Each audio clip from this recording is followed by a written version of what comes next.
우리 함께 하나님의 말씀을 보겠습니다. 열왕기하 4장 38절에서 44절까지 말씀입니다.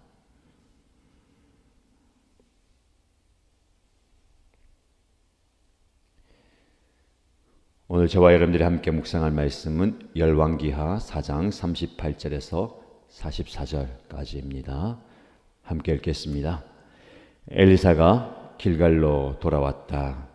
그곳은 엘리사가 예언자 수련생들을 데리고 사는 곳이었다.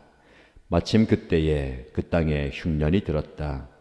엘리사가 한 종에게 큰 솥을 걸어놓고 예언자 수련생들이 먹을 국을 끓이라고 하였다.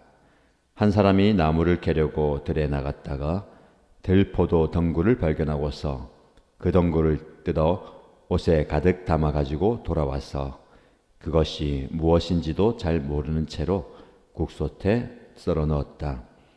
그들이 각자 국을 떠다 먹으려고 맛을 보다가 깜짝 놀라 하나님의 사람을 부르며 그 솥에 사람을 죽게 하는 독이 들어있다고 외쳤다. 그래서 그들이 그 국을 먹지 못하고 있는데 엘리사가 밀가루를 가져오라고 하여 그 밀가루를 솥에 뿌린 뒤에 이제는 먹어도 되니 사람들에게 떠다 주라고 하였다. 그러고 나니 정말로 솥 안에는 독이 전혀 없었다. 어떤 사람이 바알살리사에서 왔다. 그런데 맨 먼저 거둔 보리로 만든 보리빵 20덩이와 자루에 가득 담은 햇곡식을 하나님의 사람에게 가지고 왔다. 엘리사가 그것을 사람들에게 주어서 먹게 하라고 하였더니 그의 시종은 100여 명이나 되는 사람들 앞에 그것을 어떻게 내놓겠느냐고 하였다. 그러나 엘리사가 말하였다. 사람들에게 주어서 먹게 하여라. 주님께서 말씀하시기를 먹고도 남을 것이라고 하셨다. 그리하여 그것을 100명이나 되는 사람들 앞에 내놓으니 주님의 말씀처럼 사람들이 배불리 먹고도 남았다. 아멘. 오늘도 하나님의 말씀으로 여는 하루입니다. 말씀의 은혜와 능력이 저와 여러분의 삶 가운데 차고 넘치기를 축복합니다. 오늘 엘리사가 길갈로 돌아왔다라는 말씀으로 시작됩니다. 길갈은 엘리사와 함께하는 예언자 수련생들이 거하는 곳입니다. 그런데 마침 그때에 그 땅에 흉년이 들었다라고 말씀하죠. 우리가 열왕기하 말씀을 묵상하는 중에 그 시대 배경을 볼 수가 있습니다. 정말 어렵고 힘든 시대입니다. 남편을 잃은 한 여인은 빚에 허덕이다가 그 빚을 도무지 갚지 못해서 두 아들을 종으로 내어줘야 할 그런 상황. 그만큼 경제적으로 어려운 시대입니다. 근데 흉년이 들어서 더 어렵고 힘든 때가 오는 겁니다. 오늘날 저와 여러분들이 사는 이 시대도 마찬가지로 흉년이 들었다, 기근이 왔다 라고 표현할 수 있을 만큼 팍팍한 인생을 살아가는 것 같습니다. 노력하고 애를 쓰지만 원하는 만큼 수확과 또 열매를 결실을 맺지 못하는 이 시대 말입니다. 그런데 우리가 이 시대를 바라볼 때에 인간적인 혹은 세상적인 시각으로만 볼 수 없습니다. 흉년이라고 할 때에 실제로 먹고 마시는 것이 부족해서 흉년과 기근이라고도 얘기할 수 있고 영적인 기근과 흉년이 더 무서운 것 아니겠습니까? 말씀을 듣지 않는, 말씀을 찾지 않는, 예배 드리지 않는 그 기근과 흉년이 바로 영적인 모습입니다. 기근과 흉년 속에는 고통과 아픔과 상실과 결핍이 있습니다. 그 땅에 흉년이 들었다라는 것은 결핍의 시대입니다. 마침 그때에 한편으로는 엘리사를 통한 기적과 역사가 일어나지만 더 넓게는 아픔과 슬픔과 고통과 결핍이 있는 이 시대입니다. 엘리사가 한 종에게 큰 솥을 걸어놓고 예언자 수련생들이 먹을 수 있도록 국을 끓이라. 아무리 예언자 수련생이더라도 먹어야 사는 것 아닙니까? 우리 신앙생활 하지만 우리가 먹고 마시고 입고 하는 이 생계를 초월하는 것은 쉽지 않습니다. 영적으로 충만하고 풍성하다 하더라도 내 삶의 현장에 들어가서 쪼들리고 힘들면 영향이 있는 것 아니겠습니까? 오늘 당장 먹을 끼니가 없다. 내일을 걱정하고 염려해야 된다 하면 마음이 어렵습니다. 엘리사가 예언자 수령생들에게 먹을 양식을 준비하라 라고 합니다. 사실은 먹을 게 없어요. 사람들이 먹을 찾아 나가죠. 한 사람이 밖에 나가서 나물 캐러 갔다가 들포도 덩굴을 발견하고 그 덩굴을 뜯어가 옵니다. 옷에 가득 담아왔다고 얘기하죠. 딴에는 기쁘게 즐겁게 이것이면 우리 예언자 수련생들이 그나마 먹을 수 있겠다. 그리고 그것을 국에다 썰어 넣고 끓입니다. 무엇인지도 잘 모르고 끓여요. 그래서 이제 다 모여서 사람들이 먹으려고 이제 받았는데 맛을 보다가 독이 들어있다라는 것을 알게 되고 큰일 난다. 이 먹으면 안 된다. 깜짝 놀라서 하나님의 사람을 부르며 그 솥에는 독이 들어있다라고 이야기합니다. 한 끼 해결하려고 다 모였는데 독이 들어있다. 얼마나 낙심되는 상황입니까? 먹으면 큰 어려움을 당하는 거예요. 심지어 죽을 수도 있는 상황입니다. 이게 이 본문의 큰 위기고 오늘날 우리도 겪을 수 있는 위기입니다. 겨우 먹을 것 준비해서 한 끼 해결하려고 했는데 거기에 독이 들어있다. 이것마저도 먹을 수 없는 절망적인 상황 말입니다. 이게 우리의 문제이고 우리의 위기이고 혹은 우리의 현실인 것 같아요. 하나님께서는 우리의 다급하고 위급한 현실 가운데 간섭하십니다. 사실은 이거 하나님에 대한 언급은 하나도 없지만 엘리사가 거기에 밀가루를 뿌리죠. 그 행위 자체는 전혀 도움이 되지 않는 겁니다. 그러나 그 밀가루 뿌림을 통해서 이제는 먹어도 되니 사람들에게 떠다 주라라고 했어요. 정말로 솥 안에 독이 사라져버린 것입니다. 하나님께서 이 엘리사를 통해서 우리의 문제 속에 깊이 개입하시는 거예요. 여러분의 삶의 현장 가운데 우리는 환경에 지배받고 살 수밖에 없습니다.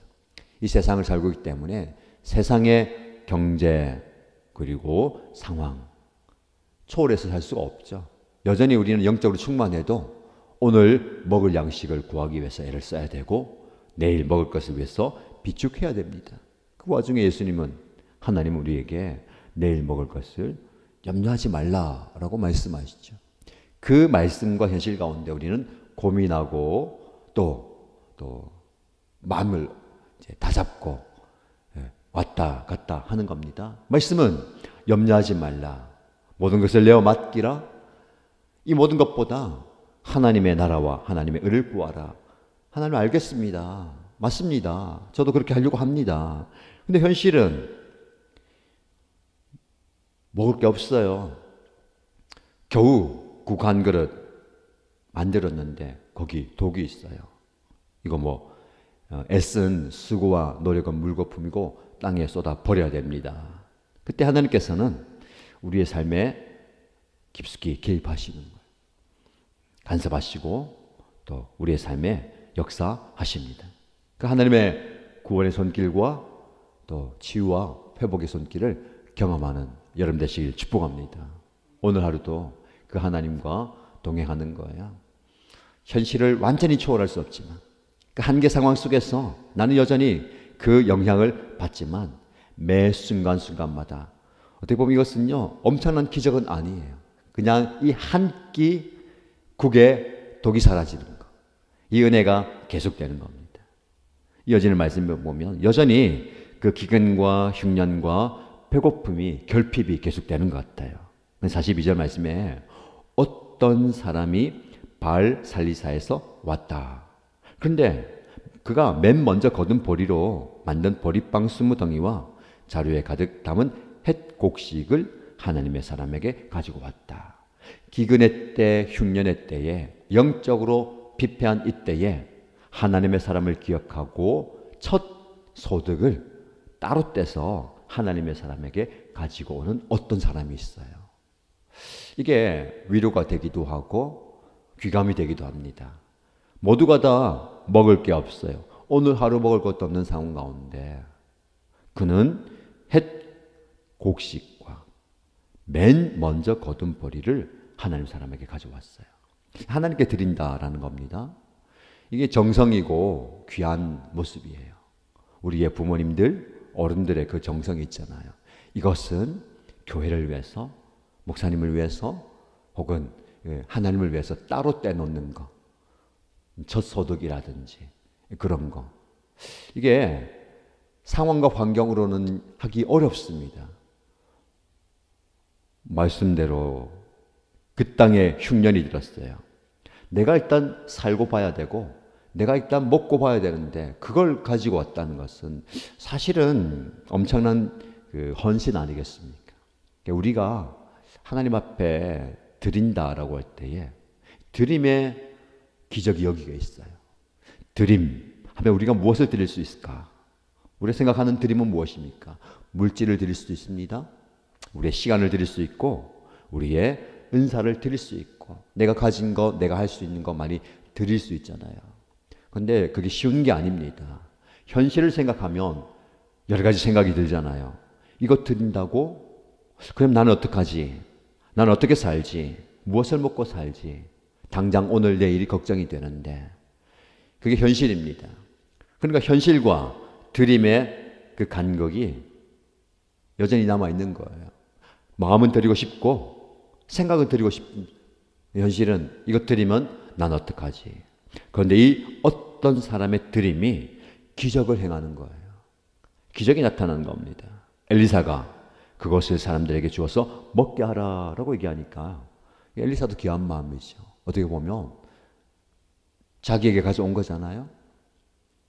하나님의 사람 엘리사에게 했다면 일단 나도 먹어야 되지 않겠냐. 그러나 자기와 함께한 그 사람들의 배고픔을 아는 거예요. 그들 갖다 주어라. 그의 시종이 아니 선생님 우리 예언자 수련생들이 100명이나 됩니다. 그런데 이거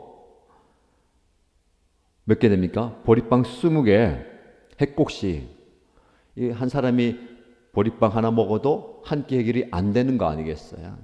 근데 100명에게 어떻게 줍니까? 이 시종은 현실적인 사람입니다. 실제를 보는 사람이에요. 굉장히 계산적인 사람입니다. 그렇다고 믿음이 없다고 얘기할 수 있을까요? 그건 또 아니죠. 현실을 봐야 됩니다. 실제를 봐야 되고 가진 것을 봐야 되고 사람의 수를 세어야 되는 거예요. 이건 안 됩니다. 어떻게 합니까?